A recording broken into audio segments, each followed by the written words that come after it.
નારદને આમ આમ આમ દુખી જોયા અને સનત કુમારે પ્રશ્ન કર્યો, નારદ, કથમ બ્રહ્મન દીન મુખ, આ તમારું મોઢું ગરીબડું કેમ થયું છે? કઈ વાતનું તમને દુઃખ થયું છે? શું થયું તમને? હરિનો દાસ અને ઉદાસ, હરિ કા દાસ કભી ના ઉદાસ. અને યાદ રાખજો, આ દુનિયામાં સંતો કોઈ દિવસ ઉદાસ નથી હોતા, અને જ્યારે સંતો ઉદાસ હોય છે તો એ સંતો પોતાના માટે ઉદાસ નથી થયા. આ દુનિયાના કોઈ દુઃખને જોઈ અને માણસ દુઃખી થયો, સમજવું આ સાચો સંત છે. આ દુનિયાનો સાધુ પોતાના માટે દુઃખી ન થાય.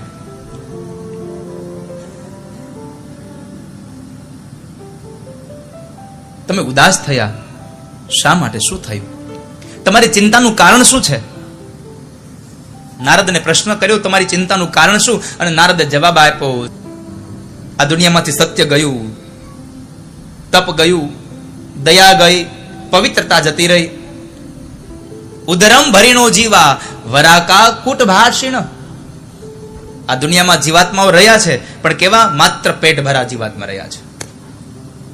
સંપત્તિ મેળવવા માટે મીઠું બોલનારા રહ્યા છે, બાકી બધા તો કુટ ભાષિણ, ખોટું બોલનારા રહ્યા છે, ખરાબ બોલનારા રહ્યા છે. અરે પણ નારદ, થયું છે શું એ તો કહો. નારદ કહે છે, આ દુનિયાના લોકો આળસુ થયા છે, આ દુનિયાના લોકો ક્રોધી બન્યા છે, આ દુનિયાના લોકો કામી બન્યા છે, આ દુનિયાના લોકો સ્વાર્થી બન્યા છે. અરે પણ નારદ, શું થયું?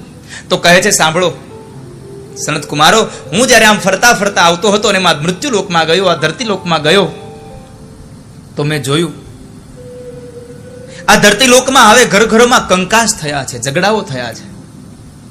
પતિ અને પત્નીની વચ્ચે બનતું નથી, બંને વચ્ચે ઝઘડો થયા કરે છે. ઘરોમાં સ્ત્રીના રાજ આવ્યા છે. અને એક સમય હતો ને, રાજ કરે દિલ્હીમાં, કરંટ આવે આપણા કિચનમાં. સીધો કરંટ અહીંયા લાગે, અમારું રાજ છે. બે મિત્રો મળ્યા, આ વાત મેં અવારનવાર કરી પણ આપને ફરી પાછું આજ કહું. બે મિત્રો મળ્યા તો બેયના જરાક મોઢા પરનું તેજ ઓછું હતું. એટલે એકબીજા બે વાતો કરતા કરતા બરાબર એકબીજાને પૂછતા હતા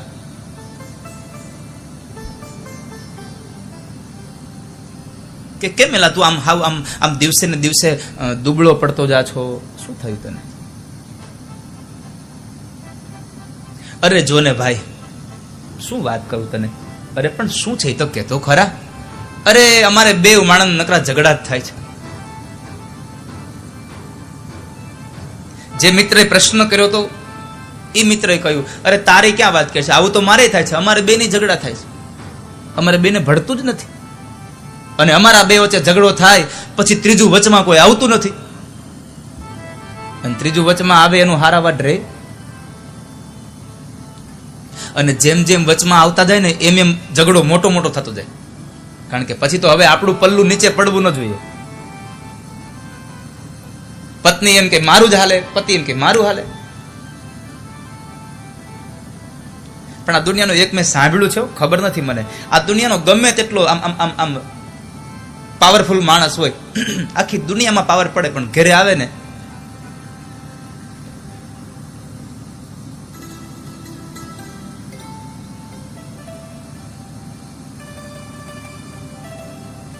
પત્નીના રાજ હાલે છે. એક રાજાએ નગરમાં એના મંત્રી, જેના ઘરમાં પુરુષનું ચાલતું હોય એને ઘોડો દેવાનો છે. જાહેર થયું અને સુંદર મજાની એક બાવળી ઘોડી એ તો લઈને ગયો ઘરે. મહારાજ કહે છે, સારું કહેવાય, આના એકના ઘરમાં એક નીકળ્યો આવો પુરુષ કે જેમ કહે છે કે મારા ઘરમાં સ્ત્રીનું નથી હાલતું.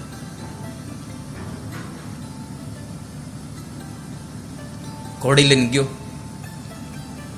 પત્નીને કહ્યું, જો મહારાજે મને ઘોડી આપી. કેમાં ઘોડી તમને આપી? અરે ન્યાય ફરમાન થયું હતું, ત્યાં જાહેરાત થઈ હતી કે જેના ઘરમાં પુરુષનું હાલતું હોય એ ઘોડી લઈ જાય. સ્ત્રી કે એમ?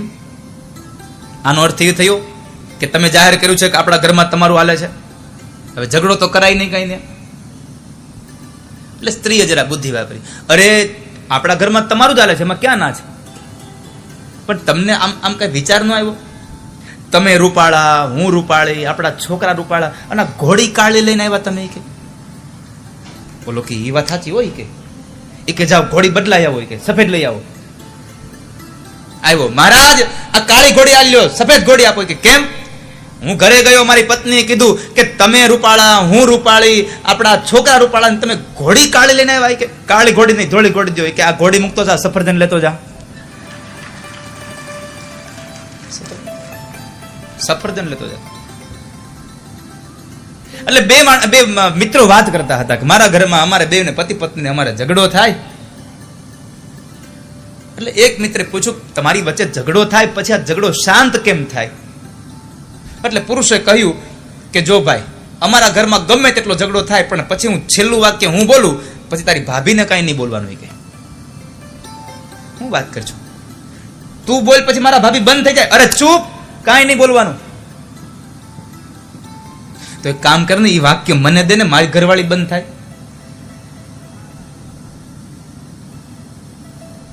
ખાનગીમાં દઈ દો આ બાજુ, કોઈને કહેતા નહીં હો, જાહેરમાં ન કહે બધું.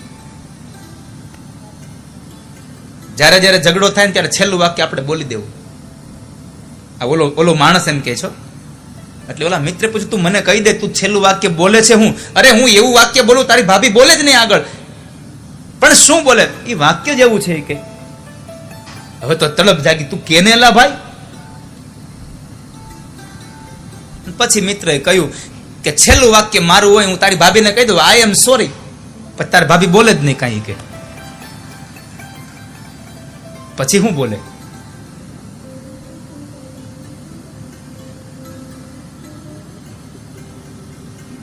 ઘરમાં ઝઘડાને કંકાસ વધ્યા છે. અને બીજી વાત,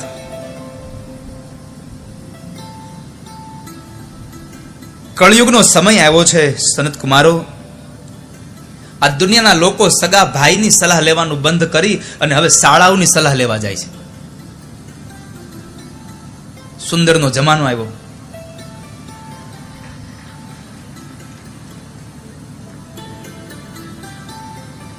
મોટો ભાઈ બાજુમાં રહેતો હોય એને ન પૂછે, ફોન કરીને હાળાને પૂછે કે આ કામ કરવું છે કરાય કેમ? અરે મુવા તું મોટા ભાઈને પૂછ, સાચી સલાહ ઈ આપશે, ઓલો તો ફગો નથી એટલો બધો, આ માનો જીણો છે, સાચી સલાહ આ આપશે.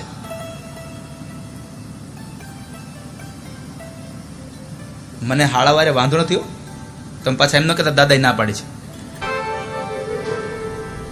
તરુણી પ્રભુતા ગે હે શાલકો બુદ્ધિદાયક. ઘરે ઘરમાં સ્ત્રીઓના રાજ આવ્યા છે. અરે પણ નારદ તમને થયું છે શું એ તો કયો? ત્યારે નારદે કહ્યું સાંભળો, હું તમને કલીના પ્રભાવની એક કથા, કળિયુગના એક કથા તમને કહું, તમે સાવધાન થઈને સાંભળો. સનત કુમારો, હું જયારે ચાલતા ચાલતા યમુનાના ઘાટ ઉપર આમ નીકળ્યો ને ત્યારે મેં પરમાત્માની એક લીલાને જોઈ, ભગવાનની એક લીલાને મેં યમુના કિનારે જોઈ. શું જોયું નારદ? તો કહે છે એ સમયે મેં હું ચાલતો જતો હતો અને એક યુવાન સ્ત્રી બે વૃદ્ધ પુરુષોના મસ્તક પોતાની ગોદમાં રાખી અને રડે છે. અને એમની બાજુમાંથી જ્યારે હું પસાર થયો ત્યારે એ વૃદ્ધ એ યુવાન સ્ત્રીએ મને બે હાથ જોડી અને પ્રાર્થના કરી છે. બે હાથ જોડી મને પ્રાર્થના કરી, હે સાધુ, આપ રોકાઈ જાઓ, આપ એક ક્ષણ માટે રોકાઈ જાઓ. અહીંયા શબ્દમાં કહ્યું ભો ભો સાધો ક્ષણમ તિષ્ઠ. સાધુને એક ક્ષણ માટે રોકાવાનું કહ્યું. આનો અર્થ એવો થયો કે સાધુની એક ક્ષણ પણ જો આપણને મળી જાય તો આપણી જિંદગીને સુધારી દે છે વાલા. એક ક્ષણ પણ સાધુની મળે આપણું જીવન બદલી નાખે.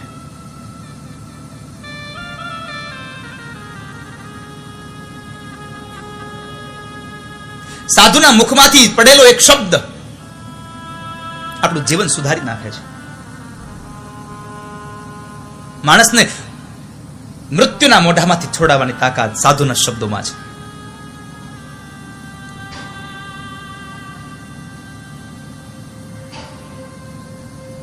એકવાર એક મહારાજ, એક રાજા પોતાના સૈન્યને સાથે લઈને આમ વિચરણ માટે નીકળે છે નદી કિનારે. અને જ્યારે ચાલ્યો જાય છે એમાં બરાબર એક મહાત્માજી ભગવાનનું સત્સંગ કરે, ભગવાનનું કીર્તન નદી કિનારે કરે છે. અને નદીના કિનારાની બાજુમાં એક બગલો માછલીઓને પકડવા માટે ઉભો છે. પણ એ બગલો પોતાની ચાંચ પાણીમાં પલાળે અને પથ્થર ઉપર ઘસે છે. પાછો એ ચાંચ પલાળે, પથ્થર ઉપર ઘસે. એટલે પેલા મહાત્માજી જે બેઠા છે એને સહજતાથી પોતાના શબ્દો મુખમાંથી સરી પડ્યા કે ઘીસ ઘીસ ઘીસ ઘીસત હૈ, ઉપર લગાવત પાની, કિસ કારણ ઘીસત હૈ, વહી બાત મેને જાની. આ વાક્યને વારંવાર દોહરાવતા હતા, એમને ગમતું હતું. એમાં બરાબર પેલો રાજા ત્યાંથી નીકળે છે. રાજાના કાનમાં શબ્દ પડે છે, એને શબ્દો ગમ્યા. ક્ષણભર ઉભો રહ્યો. મહાત્માજીના મુખારવિંદમાંથી નીકળતા શબ્દો અને એ શબ્દો કાનમાં પડ્યા. 2 વાર 5 વાર સાંભળ્યા. સરળ શબ્દો હતા, રમૂજ શબ્દો હતા, એટલે એમને યાદ રહી ગયા. એ જતો રહ્યો. બન્યું એવું સમય વ્યતીત થયો અને એ સમયમાં રાજાની પત્ની રાણી અને રાજાનો પ્રધાન, આ બેવની વચ્ચે પ્રેમ સંબંધ બંધાયો. અને એ પ્રેમની અંદર બેવને લગ્ન કરવા છે.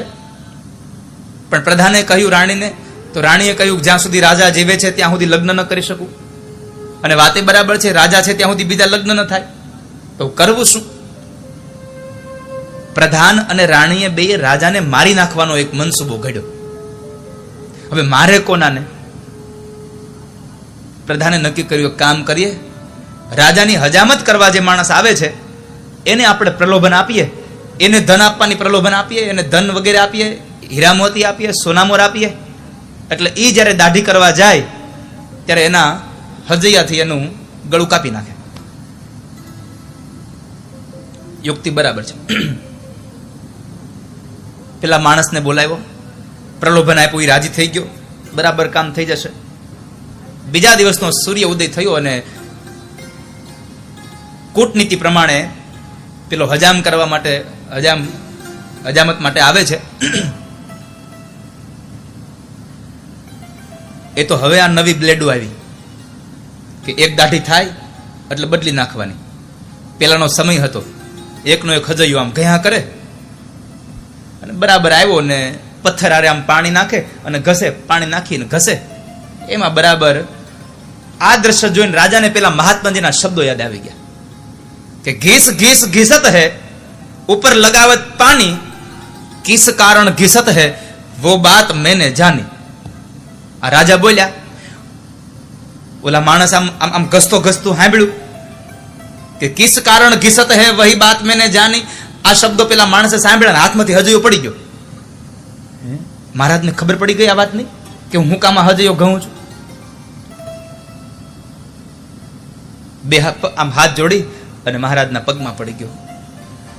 મહારાજ મને માફ કરી દો, રડવા લાગ્યો. આમાં મારો કોઈ વાંક નથી. મને પ્રલોભન દેવામાં આવ્યું છે. આ પ્રધાને અને રાણીએ બધું મને આવું કીધું છે ને આ એની જ કૂટનીતિ છે, એટલે મેં આ બધું કર્યું છે. મહારાજ મને આમાં કાંઈ ખબર નથી. હજામતે કર્યું બધું ઉઘાડું. રાજાને આ વાતની ખબર જ નહોતી કે આ રાણીને પ્રધાનને આવું છે તેવું છે. આ બધું કર્યું ઉઘાડું. અને પછી તો રાજાએ પેલા હજામત કરવા આવેલા માણસને દંડ દીધો અને રાણીને અને પ્રધાનને બેયને કારાવાસમાં પૂર્યા. મારો કહેવાનો ભાવાર્થ એટલો છે કે ત્યાંથી નીકળતા સાધુના મોઢામાંથી નીકળેલો શબ્દ ઘીસ ઘીસ ઘીસત હૈ, ઉપર લગાવત પાણી, કિસ કારણ ઘીસત હૈ, વહી બાત મેને જાની.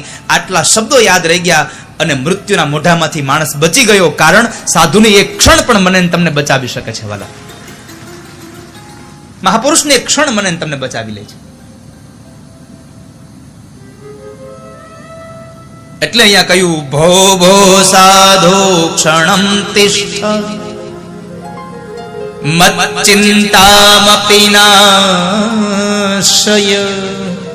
ભો ભો સાધો ક્ષણમ તિષ્ઠ મત ચિંતા મપી નાશય. હે સાધુ, તમે રોકાઓ, મારી ચિંતાને દૂર કરો. અને સાધુ રોકાયા. અને સાધુ કોણ? સાધુ કોણ છે? જેનો સ્વભાવ સરળ છે વાલા.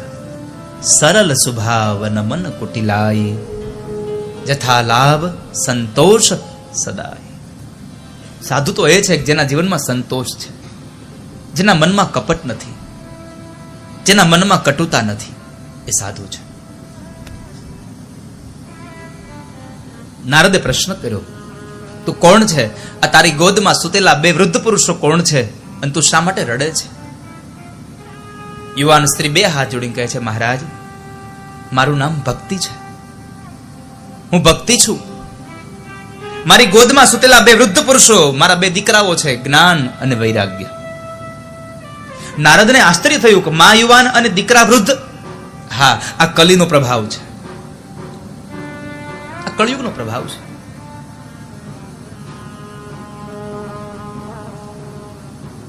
ભક્તિ, તું તો દિનતાના સિંહાસન પર બિરાજમાન છે, ભગવાનની પ્રિય છે, છતાં આવું કેમ બન્યું?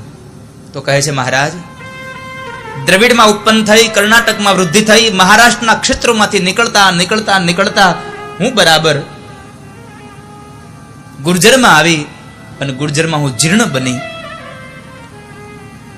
અને ફરી પાછી જ્યારે હું યમુનાના કિનારે આવી, અને યમુના કિનારે આવીને મેં જ્યારે સ્નાન કર્યું, તો એ સ્નાનને લઈ અને હું યુવાન બની, પણ મારા બે દીકરાઓ વૃદ્ધના વૃદ્ધ રહ્યા છે. હું આપને પ્રાર્થના કરું છું,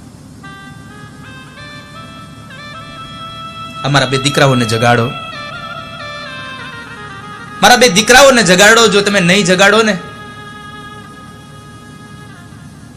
તો હું આ સ્થાન છોડીને વિદેશમાં જતી લઈશ. ઇદમ સ્થાનમ પરિતજ્ય વિદેશમ ગમ્યતે મયા. હું આ સ્થાનને છોડીને વિદેશમાં ચાલી જઈશ. મારી પ્રાર્થના છે આપને.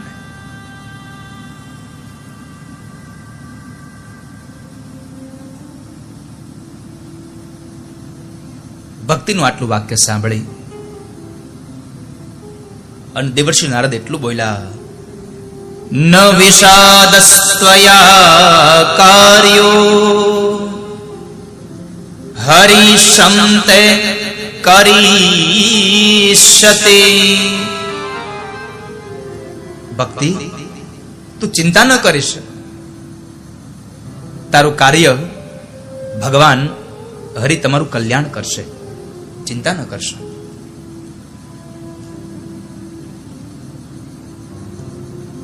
તું ચિંતા ન કરીશ. દેવર્ષિ નારદે જ્ઞાન અને વૈરાગ્યને જગાડવાના પ્રયત્નો કર્યા, વેદ મંત્રોને ગાયા, ગીતાજીના પાઠ કર્યા, બે જાગ્યા છે, પણ આળસ મરડીને પાછા સુઈ જાય છે.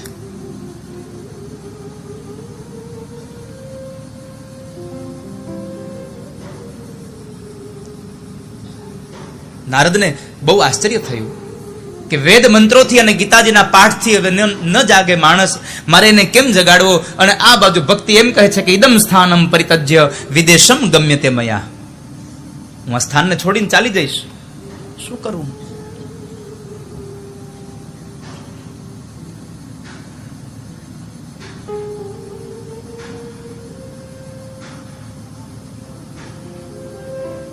પણ આ દુનિયામાં યાદ રાખજો વાલા, જ્ઞાન અને વૈરાગ્યને તે જરૂર સતયુગ, ત્રેતા અને દ્વાપરમાં હતી. જ્ઞાન અને વૈરાગ્યની જરૂર સતયુગ, ત્રેતા અને દ્વાપરમાં જ્ઞાન અને વૈરાગ્ય દ્વારા મોક્ષ મળતો હતો. પણ આ કલિકાલમાં તો ભક્તિની જરૂર છે. ભક્તિ દ્વારા મને તમને મોક્ષ મળવાનું એકમાત્ર સાધન ભગવાનની ભક્તિ છે.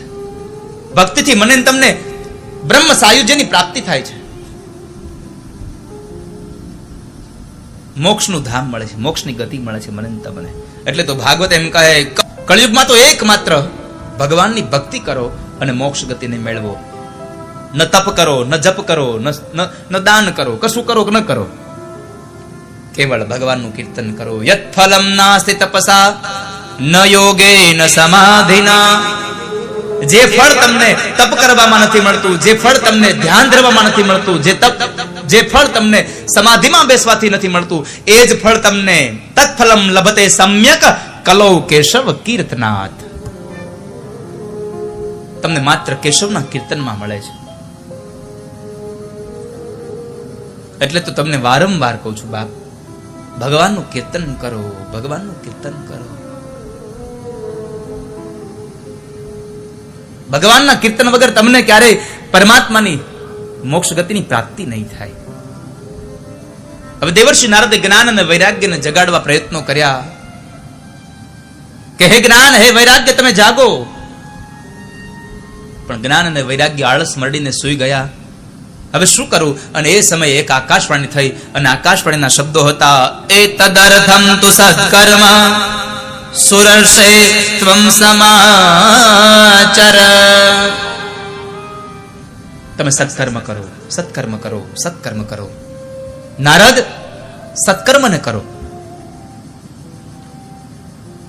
હવે સત્કર્મ કરો એટલે આ બાજુ નારદને વિચાર આવ્યો, મેં વેદ મંત્રને ગાયા, ગીતાજીના પાઠ કર્યા, એને જો સત્કર્મ ન કહેવાય તો સત્કર્મ કહેવાય કોઈને? આ વાતને લઈને નારદ નીકળ્યા હતા. સનત કુમારોને પ્રશ્ન કર્યો કે વેદ મંત્રોથી અને ગીતાજીના પાઠથી જે ન જાગે એને જગાડવા માટે મારે શું કરવું? અને સનત કુમારે એટલું કહ્યું, સત્કર્મ સૂચકો નૂનમ જ્ઞાન યજ્ઞ સ્મૃતો બુધે શ્રીમદ ભાગવતાલાપ સતુ ગીત શુકાદિભે. નારદજી, આટલી વાતમાં તમે ચિંતિત થઈ ગયા? તમારો ઉપાય દુરાધ્ય નથી, સુખ સાધ્ય છે. તમારા દુઃખનું કારણ હમણાં નિવારણ થશે, અને એના માટે એક જ કારણ છે, તમે શ્રીમદ ભાગવતનું ગાન કરો, તમે સત્સંગ કરો, તમે સત્સંગનો મહિમા ગાઓ. અને સત્સંગનો આ દુનિયામાં બહુ મહિમા છે વાલા. આ દુનિયામાં સત્સંગનો બહુ મહિમા છે. અને સત્સંગનું ફળ કેવડું છે? સત્ય ઘટના તમને કહું. એકવાર વશિષ્ઠ મહારાજ વિશ્વામિત્ર મહારાજના ઘરે આશ્રમમાં આવે છે. સત્સંગનું પુણ્યનું ફળ કેટલું મોટું છે.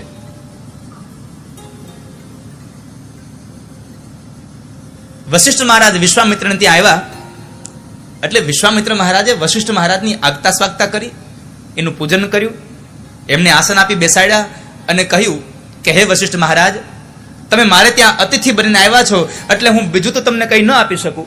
મારી પાસે બીજું તો કંઈ નથી, પણ મારી પાસે એટલું છે કે મેં 1000 વર્ષ સુધી 1000 વર્ષ જે તપશ્ચર્યા કરી, મેં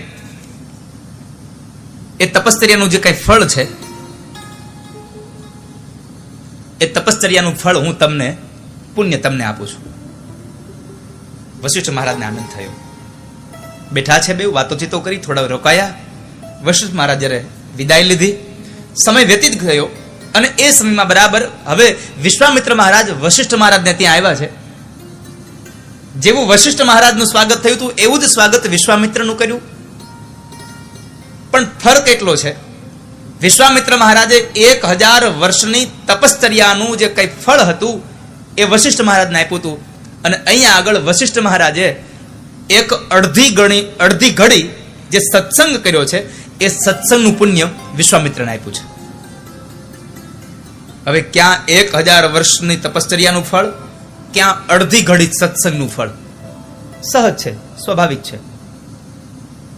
એટલે વિશ્વામિત્ર મહારાજને જરાક આમ રોષ થયો, ક્ષોભ થયો કે એક અડધી ઘડીનો સત્સંગ મને આપ્યો, એનું પુણ્ય મને આપ્યું. હવે પણ કઈ કહેવાય તો નહીં, પણ ચહેરા ઉપર થયેલો જે રોષ છે વશિષ્ઠ મહારાજ ઓળખી ગયા. એટલે વશિષ્ઠ મહારાજને કહ્યું કે તમારા 1000 વર્ષનું તપ અને મારે અડધી ઘડીના સત્સંગનું તમને કોઈ ખ્યાલ નથી.